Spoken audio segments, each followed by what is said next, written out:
हाँ जी students, welcome again.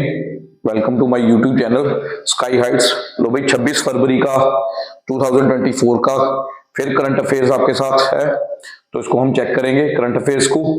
ठीक है, चैनल को लाइक और सब्सक्राइब करते जाओ भाई, तो डेली की डेली करंट अफेयर्स आपके लिए डल रहे हैं। लीजिए, ये पहला है करंट अफेयर। इंडिया और ओमान दोनों कंट्रीज का आपस में एक एग्रीमेंट साइन हुआ है भाई। एग्रीमेंट किस चीज सेक्टर में साइन हुआ है? अचीवर्स के बाद में इन द फील्ड ऑफ अचीवर्स, इसके लिए हमने एक एग्रीमेंट साइन किया है। अचीवर्स होता है भाई पुराने मोमेंटम्स, पुरानी डॉक्यूमेंट्स, ओल्ड चीजें जो राजे महाराजों की होती थी उनको संभालने के लिए हमने इस चीज को स्टार्टअप किया है। तो एग्रीमेंट स्टार्ट हुआ है, agree to corporate in the field of achievers. तो इसके लिए national records achiever authority Oman 21 and 22 फरवरी को यहाँ पे डेलीगेशन की टीम हमारे पास आई थी। तो अब हमने क्या किया उसके लिए, तो इनकी हमारी जो सेटलमेंट हुई है 7 सिलेक्टेड डॉक्यूमेंट्स है, 70 सिलेक्टेड डॉक्यूमेंट्स है, printing to the Oman that they are available in the national achievers of India. तो यहाँ पे उन्हें पाया गया दे कवर द डॉक्यूमेंट्स। कब से कवर किए हैं डॉक्यूमेंट्स? फ्रॉम 1793 टू 1953 तक के जो है डॉक्यूमेंट्स को संभाल के रखा जाएगा। Deals with wide range of subjects है, इनके अंदर बहुत सारे सब्जेक्ट्स के लिए ऊपर ये डॉक्यूमेंट्स होंगे जिनको इनको संभाल कर रखा जाएगा। तो ये national achievers of the Indian encourage these members as a Indian repose to take care of the physical prevention and उसकी वेल्थ, उसकी अच्छी तरीके से देखभाल की जाएगी। तो इसके ऊपर बेटा क्वेश्चन जो बनता है कि India and Oman have agreed to corporate in the order to explore more than the field of achievers. तो अचीवर्स के बीच में इनके डॉक्यूमेंट्स को हम संभाल के रख सकते हैं। नेक्स्ट डॉक्यूमेंट देखो भाई, नेक्स्ट न्यूज है जो हमारी, वो है जी हमारी सेलिब्रेशन के ऊपर। तो इस न्यूज को भी देखा जाए जी। Government hikes death compensation of fisherman of 5 lakh rupees. ये बहुत बढ़िया न्यूज है जी। जो हमारे मछुआरे हैं, फिशरमैन हैं, वो भाई जब समुद्र में मछली पकड़ने जाते हैं तो एक्सीडेंटली, इन केस एक्सीडेंटली कोई भी डेथ मिसहैप हो जाता है तो उसकी जो मिसहैप की रिकवरी है वो 1 लाख से बढ़ाकर अब 5 लाख कर दी गई है। 1 लाख से बढ़ाकर अब उसको 5 लाख तक कर दिया गया है, ये ध्यान में रखा जाए। 5 लाख तक उसको कर दिया गया है। ठीक है, नेक्स्ट है जो ये एनुअल प्रोग्राम था, ये 13th Indian fisheries and aquaculture forms के द्वारा से किया गया। ये विवास Bengal convention centre at new town Kolkata में इसका उद्घाटन या इस सेमिनार को किया गया है। उसके बाद इसमें सबको जितने भी फिशरमैन हैं उनको लिया गया है to develop the sustain and growth of the development of coast guards के बारे में भी बात की गई है।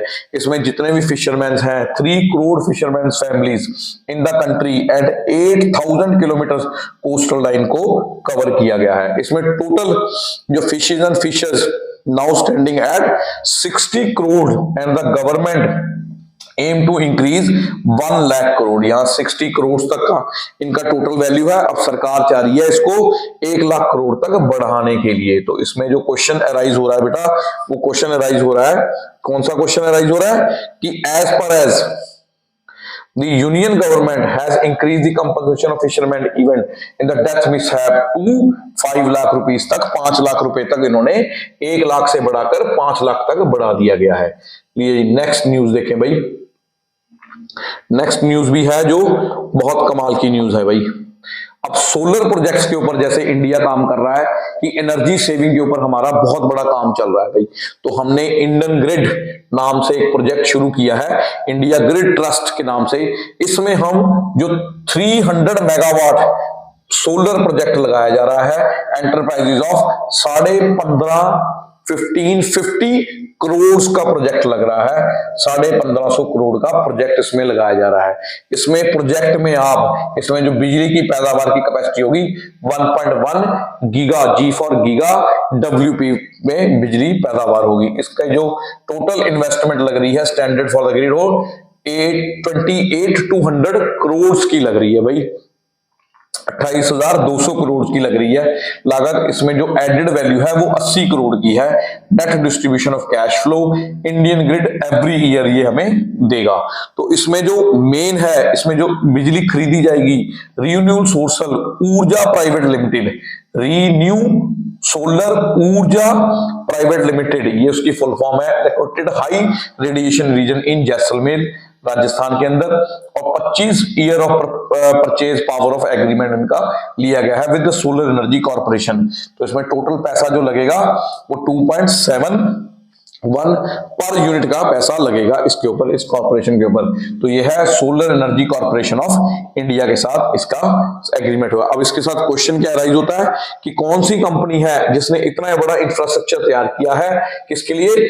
300 megawatt solar project, 300 megawatt solar projects के ऊपर। तो उस कंपनी का नाम क्या है? इंडग्रिड। इंडग्रिड कंपनी के नाम से इस प्रोजेक्ट को स्टार्टअप किया गया है। देखिए जी नेक्स्ट न्यूज देखें हम। लो जी नेक्स्ट है भाई हमारे पास the Indian women hockey team chief coach हैं जो हमारे, ठीक है, जिन्होंने फिलीपींस रिजाइन डे आफ्टर, उन्होंने रिजाइन दिया है day after and creating a foreign by claiming that she was not valued and respected enough by the national federation, कि उन्हें प्रॉपर रिस्पेक्ट नहीं मिल रही है। बहुत दुख भरी खबर थी जी ये, कि उन्होंने ये इल्जाम लगाया गया है उनके द्वारा कि मुझे प्रॉपर रिस्पेक्ट नहीं मिली है, इसलिए मैं यहां से रिजाइन दे रही हूं। The Dutch coach had taken over a renown of women's team 2021 from the Solar Marine and who has leads the side of historic 4th position in the Tokyo Olympics। Tokyo Olympics के में इनकी देखरेख के अंदर हमारी 4थी position आई थी भाई, 4th position हमने इसको कवर किया था। तो ये रिजाइन दे रही है हमारे पास, इसलिए इनकी जो फॉर्मेशन थी 46 इयर्स ओल्ड ये कोच रही है हमारी, जो हॉकी टीम के रिजाइन देकर इंडियन के साथ चली जा रही है। उसके बाद जो प्रेसिडेंट है हमारे Dilip Tirkey, after conclusion the team outstanding the home legs of the federation of hockey pro league in the Orissa. तो इसके जो सीईओ है हमारे पास, हेडक्वार्टर है हमारे पास, प्रेसिडेंट है हमारे यहाँ के, और फाउंडर इनकी 7 जनवरी 1924 को इनका फाउंडेड डे है। तो कौन सी है जो रिजाइन देकर जा रही है? क्वेश्चन राइज होता है जैनक्रेस ब्रुकमैन, ये हमारे पास इस पद से रिजाइन देकर हॉकी वीमेन हॉकी कोच के पद से रिजाइन देकर जा रहे हैं। नेक्स्ट देखो भाई, नेक्स्ट है हमारे पास इसमें जो करने वाला है वो है जी IIT Guwahati launches Indian largest drone pilot training organisation. तो सबसे बड़ा ड्रोन पायलट ऑर्गेनाइजेशन इन्होंने आईआईटी गुवाहाटी वालों ने निकाला है। इसमें क्या है?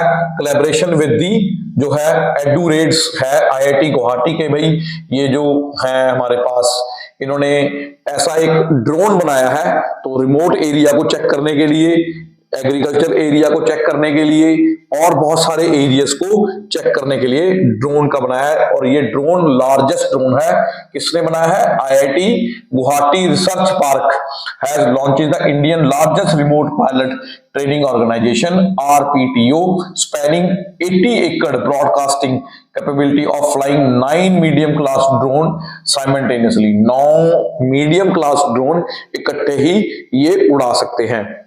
जो आरपीटीओ है promote the advancement of drone technology in India. तो ये एडवांसमेंट दे रहे हैं ड्रोन टेक्नोलॉजी के लिए, और इनका वर्जन है जैसे पीएम हमारे Narendra Modi ji establish the Indian global drone hub by 2030। तो इंडियन ग्लोबल हब बनाने का विचार हमारे प्राइम मिनिस्टर नरेंद्र मोदी जी द्वारा दिया गया है।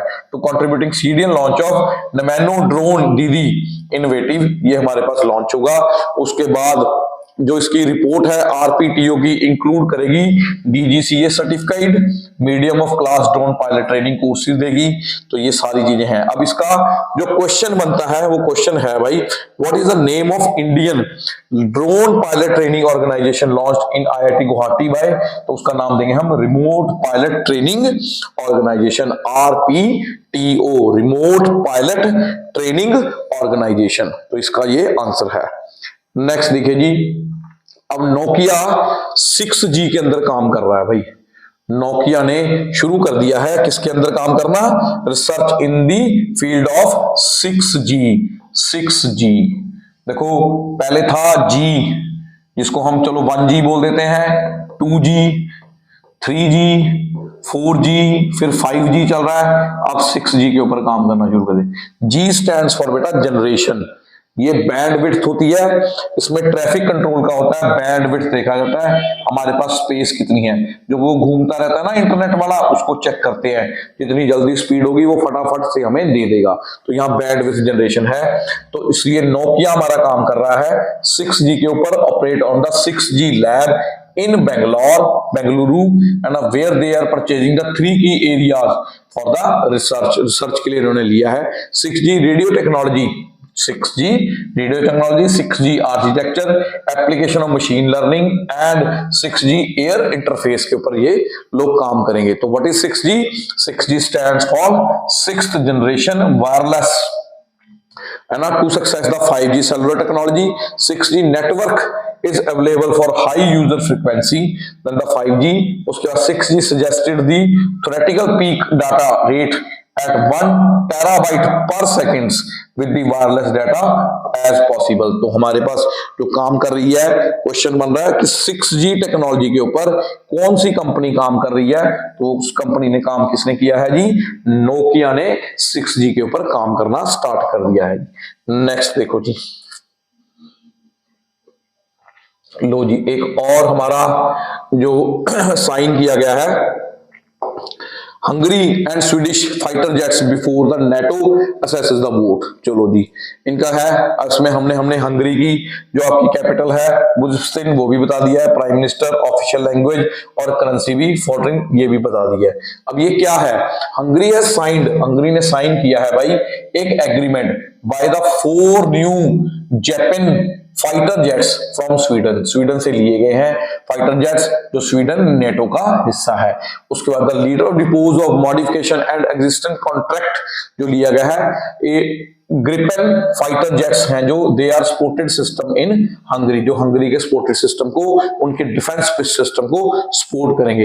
ये डिफेंस कॉर्पोरेशन है, comes in the cruel time as the Sweden seeks to join the transitioning alliances abandoning to along standing the policy and neutralisation in the wake of Russian Ukraine armed conflict. जो Russia और Ukraine की भाई, Russia और Ukraine की जो लड़ाई चल रही है, वॉर चल रही है, ये उस समय के अंदर आया है जो हमारा कॉन्ट्रैक्ट हुआ है हंगरी के साथ। तो दोनों ने ये आपस में समझौता किया है कि हम आपस में ये फाइटर जेट्स लेंगे। दोनों मेंबर जो स्वीडन है मेंबर है नेटो का, NATO's membership after the proceeding delay due to the debates within the parliamentary groups. तो इनकी जो मेंबरशिप है थोड़ी सी डिले हो गई है। तो इसका क्वेश्चन जो बनता है कि विच कंट्री है central Europe has signed the agreement buying the 4 Japan fighter jets. तो वो कौन सा कंट्री है जी? हंगरी हमारे पास ऐसा कंट्री है जिसने ये फाइटर जेट्स परचेज किए हैं। तो जी वर्ल्ड वॉच देखें हम, Philippines become the first Asian country to rectify the ILO convention. ILO convention Shillong times का है भाई, ये हमारे पास एक छोटा सा फिलीपींस है, फर्स्ट एशियन कंट्री बना है जी ऐसा, जो फर्स्ट एशियन कंट्री है जो convention of and work place of violence, workplace and workplace, ध्यान में रखो, एंड हरासमेंट, यहां पे किसी भी तरह की कोई हरासमेंट नहीं है गवर्नमेंट काम में, किसी भी तरह की कोई वायलेंस नहीं हुई है एट द वर्कप्लेस। तो इनको ये ILO according to the ILO Philippine deposit the instrument of rectification of violence and harassment in convention 2019 and deputy director of general state Decker. तो इन्होंने नॉन वायलेंस का जो दिया है हमारे पास दिया है। तो इसमें क्वेश्चन बन रहा है कौन सा कंट्री है the first Asian country to rectify the ILO convention to the end at the workplace violence and harassment, जो harassment, that country is Philippines. तो यहाँ पे काम करने वक्त किसी भी तरह की कोई हरासमेंट नहीं हो रही, किसी भी तरह की कोई वायलेंस नहीं हो रही, एम्प्लॉयज अच्छे तरीके से काम कर रहे हैं। चलो जी, इंडिया में भी अगर ऐसा हो जाए तो मजा ही आ जाए। फिर भी काफी सुधार है लेकिन और सुधार की जरूरत है। लो जी, उड़ीसा में मैन्युफैक्चर का हुआ है जी काम। Orissa most Orissa defence manufacture, defence के सेक्टर में एक हमारी कंपनी है। कौन सी कंपनी है जी? वो है कल्याणी स्टील लिमिटेड। ये एयरक्राफ्ट में मदद कर रहे हैं, एयरक्राफ्ट को बनाने के लिए मटेरियल प्रोवाइड करा रहे हैं। वो मटेरियल स्टील का है टाइटेनियम मेटल का है और एरोस्पेस कंपोनेंट्स मैन्युफैक्चरिंग कर रहे हैं ये डेक्लान डिस्ट्रिक्ट में अंदर, डेक्लाना डिस्ट्रिक्ट के अंदर कर रहे हैं जी। ये कॉम्प्लेक्स अप्रोक्सीमेटली 11,750 करोड़ का बन रहा है, जिसमें 10,000 जॉब्स आपको क्रिएट करके दी जाएगी। Kalyani steel will be integrated the complex around 1100 crores acre at Jangmar and Jalakan district and they will invest 6626 crores है ना for 0.7 MTPA मैन्युफैक्चरिंग यूनिट्स के लिए लगाएंगे और 5,124 करोड़ जो लगाएंगे वो एरोस्पेस और डिफेंस कंपोनेंट्स की यूनिट्स के लिए लगाएंगे। तो ये कौन सी कंपनी है हमारी कल्याणी स्टील्स जो इसमें काम कर रही है। यूज क्या कर रही है भाई, ये टाइटेनियम मेटल यूज कर रही है और स्टील को यूज कर रही है। किसके लिए कर रही है, एरोस्पेस कंपोनेंट्स बनाने के लिए कर रही है। वो कंपनी कहां पे है जी, वो उड़ीसा के अंदर है। ये चीफ मिनिस्टर है जी हमारे ऑनरेबल चीफ मिनिस्टर उड़ीसा के, वो भी यहां पर बैठे हैं उस वक्त इनॉग्रेशन के अंदर। चलिए जी नेक्स्ट देखते हैं जी। ज़्यूरिच प्राइवेट सेक्टर है जी, ये कोटक महिंद्रा का, इन्होंने कुछ अनाउंसमेंट की है जी दैट द ज़्यूरिच जो है हमारी insurance will acquire 70% stake in the banker general insurance arms Kotak Mahindra general insurance 556 crore in the single HF के अंदर की है। नवंबर 2023 के अंदर bank announces the sale of 51% stake of Kotak Mahindra general insurance. तो जी इतना इंश्योरेंस का हुआ है ना इनका, और 4051 crore falling by the 90% of stake sale within the period of 3 years। The proposed 70% जो है इनका वो हुआ है रिजर्व बैंक ऑफ इंडिया की तरफ से और इंश्योरेंस रेगुलेटरी डेवलपमेंट अथॉरिटी की तरफ से। और फरवरी 2024 में bank had received the approval from the competition commissioner of India CCI from 70% of the stake of sale. तो इसके जो सीईओ हैं वो है अशोक वंशवसी, फाउंडर है इसके आदित्य कोटक, और 21 नवंबर 1985 को हुआ। इसका हेडक्वार्टर कहाँ है, दिल्ली में है। तो कौन सी कंपनी है जिसका इंश्योरेंस सबसे बड़ा ज्यादा हुआ, 70% shake of Kotak Mahindra general insurance for ₹5560 crore. तो ज़्यूरिच इंश्योरेंस इनकी सबसे ज्यादा सेल आउट हुई है। नेक्स्ट देखते हैं जी। नेक्स्ट क्या जी, इतनी ही बहुत इंपॉर्टेंट खबरें थी जो आपके साथ हमने शेयर की हैं। तो चैनल को लाइक और सब्सक्राइब जरूर करते जाओ भाई, हमेशा आपके साथ बने रहेंगे। डॉक्टर विकास मैथ्स की वीडियो भी हम डालते जा रहे हैं, उसको भी चेक कर लो भाई, तो इसके हिसाब से क्वेश्चंस को क्लियर करते जाएंगे। Thank you.